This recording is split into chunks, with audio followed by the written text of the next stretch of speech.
Hello everyone, Ed Knudsen here. I'm doing my presentation for the Emerging Technologies class. The project I worked on was for monitoring and management software. There are two softwares that I worked with primarily. They are Kaseya and Spiceworks. I also worked with ConnectWise because Kaseya is used with ConnectWise at the managed service provider that I worked with. The two things that I was doing with these softwares was, with Kaseya, I was optimizing the monitoring sets within the software, and with Spiceworks, I was just testing it out and getting a feel for the software and its capabilities. So first off, the project I first worked on was optimization of Kaseya. I did this for something called a managed service provider. It's for a company called Compudine out of Duluth. Managed services is a service that is provided by a company where now companies don't have to manage their own services such as email or other web services, any kind of computing service that a company might have to hire somebody to manage. They can outsource that management to another company to take care of that for them. And that's something that Compudine does. One thing that they do to handle this is to have a software that monitors these services, either running on Compudine's own machines or on the customer's site, to make sure that these services are running properly. Now, with these monitoring sets that they have, they're monitoring for certain events to happen and making sure that the services are always up and always running properly. And sometimes when you have monitoring sets, when you're looking for alerts, you'll get a lot of false positives and a lot of alerts that really don't mean anything and that don't need to be looked into. And that was a problem with the alert set at the managed service provider that I worked with. They were getting hundreds or thousands of alerts a day, and it took someone all day to go through all of these alerts and to check and see if there were anything serious or not. So they needed somebody to trim down that list and make sure that all the alerts coming through were very important. The MSP, when I proposed my internship with them, they proposed this project. It was just something that had come to them. The guy who used to take care of their alerts, he was a full-time worker, and all he did was take care of their alerts. He was leaving the company, and they're hoping for a better solution than having somebody work on this full-time. They're hoping to be able to have somebody that might work on this less than full-time and be able to help out with other things as well. Now, a big part of the start of this project was researching event IDs.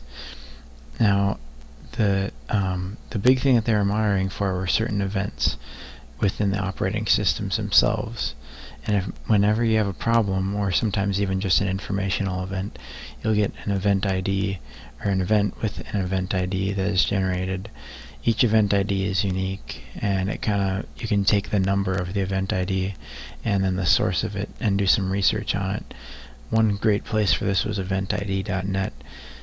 Compudine had an account with eventid.net that I was able to log in and look up events, and many different people commented on the types of events that were happening and gave advice as to what to do about them, or if they were even something that you should be looking into. So I had to research all these events and make a list of events that we should be monitoring. Then after I created that list, I made a board. Well, I took the list and I worked with the current board, and every day I would just monitor for the events that were on the list. And that worked really well. It didn't seem to miss very much, and if it did miss anything, I would add the events that should be monitored to that event list so that they weren't missed in the future. So even before I even created that separate board to move all of these events to, we were able to test the list of events that we were monitoring for. The idea originally was to just get rid of the old board overnight, create a new board with the new event monitoring list, and just start monitoring with that list. Well, we had a few meetings about that, and we came up with the idea that maybe we could keep the old event board around and move some of the alerts to a new board. All the alerts that we want to monitor, we'll move them to a new board, and then the old board will still have all the events that we think aren't important. We can leave that board for a while, check it every once in a while and see if we missed anything important, and anything that we missed we can move over to the new board. Eventually we can get rid of the old board after we're pretty confident that we didn't leave anything behind that was important.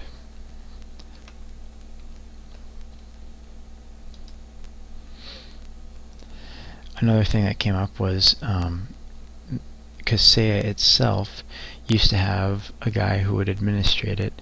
He was very important with the software. He basically kind of built it from the ground up. He didn't build Kaseya, but as far as everything that Compudyne does with Kaseya, he worked on it from the ground up, and he was able to really own that system.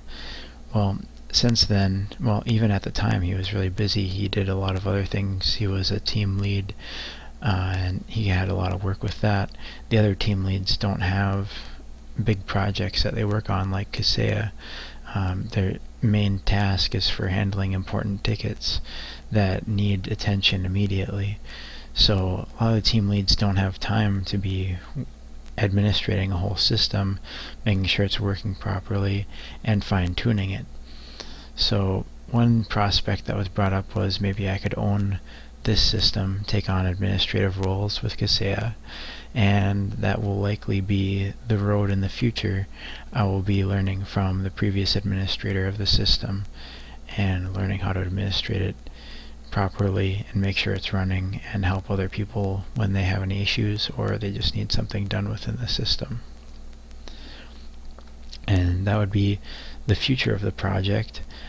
We've got our event list. We've been monitoring these events, and we're adding to it every once in a while. The project seemed like it would be easy at first, but now we're making sure that we're not leaving anything important behind. There's a few other things we might be adding to the event list, and we're taking things really slow because as a managed service provider, the monitoring of your client systems is basically one of the most important things with your company, so you want to make sure you're doing it properly. The second portion of my Emerging Technologies project is a trial of Spiceworks. So first off, I tried a large suite for IT management with Kaseya and ConnectWise. ConnectWise is a ticketing system that Compudyne ties their Kaseya product into to generate real-time tickets and to assign tickets to workers, to track billing, and to track a lot of other things such as payroll and timesheets. Kaseya does have a ticketing system in it, but it isn't nearly as robust as the system within ConnectWise. Well, I want to try out Spiceworks as well to see what it offers in terms of features similar to Kaseya. The first thing I did with this project was I downloaded the Spiceworks product.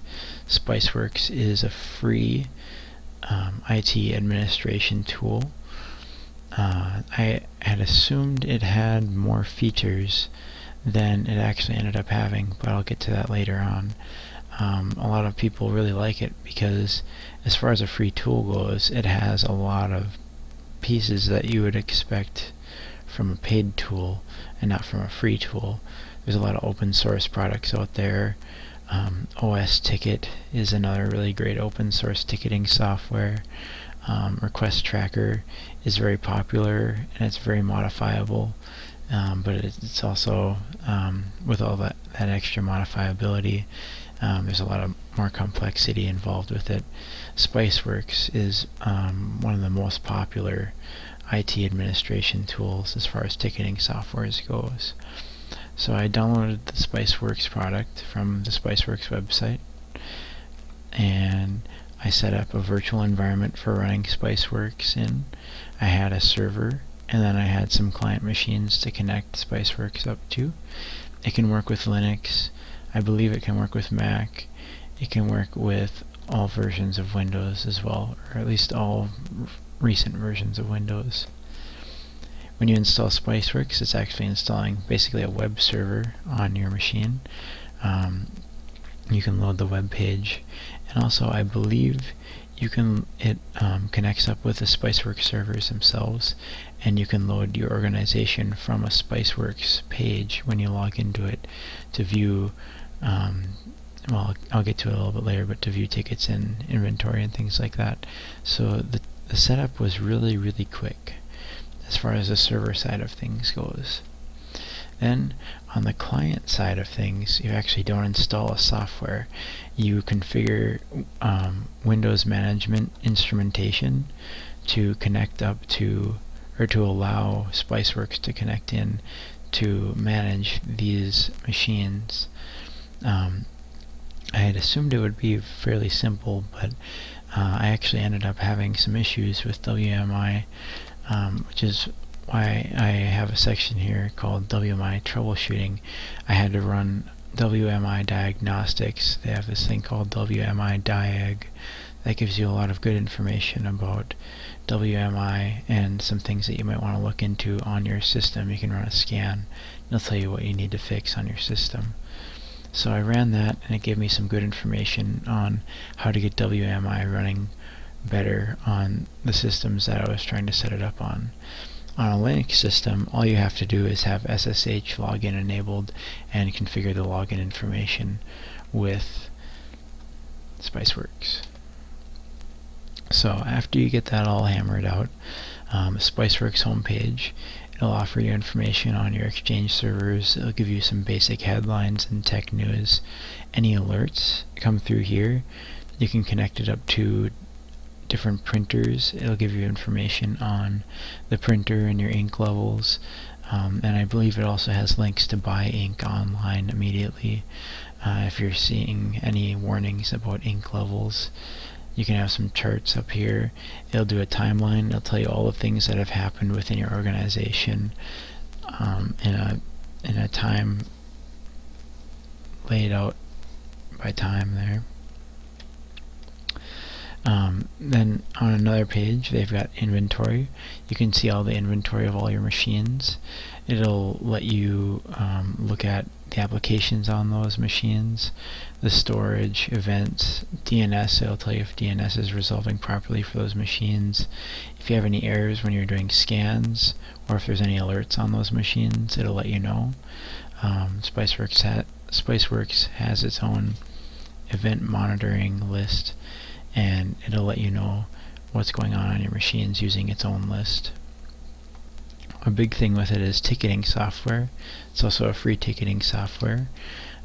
It'll send you alerts for tickets, and clients can send in tickets using their portal, and you can assign those to different workers and track a lot of different things with these tickets. So it is a really good ticketing software, and I think that's probably its largest strong point in the software is the ticketing portion of Spiceworks. Purchasing is you're also able to manage your quotes and things like that through Spiceworks, so it can kind of help with that if you've got a lot of quotes and purchasing going on. And what really drew me to it was the mobile idea of Spiceworks. They've got a mobile app, and I thought that you'd be able to administrate your machines from it, but actually all it really offers you is a portal into your ticket system. You can look at all your tickets through your mobile device, and you can check out your inventory through your mobile device as well, but it doesn't offer a lot of features. So I was kind of let down with the Spiceworks product. I was expecting a lot more from it, but it is free, so you can't expect too much from a free software. If you're really serious about IT administration, I think it's really great for a company to be able to put some money down on a product similar to Kaseya and ConnectWise for a ticketing system. Otherwise, there might be some good alternatives out there as well. Thanks for watching my video, and Good luck on your classes.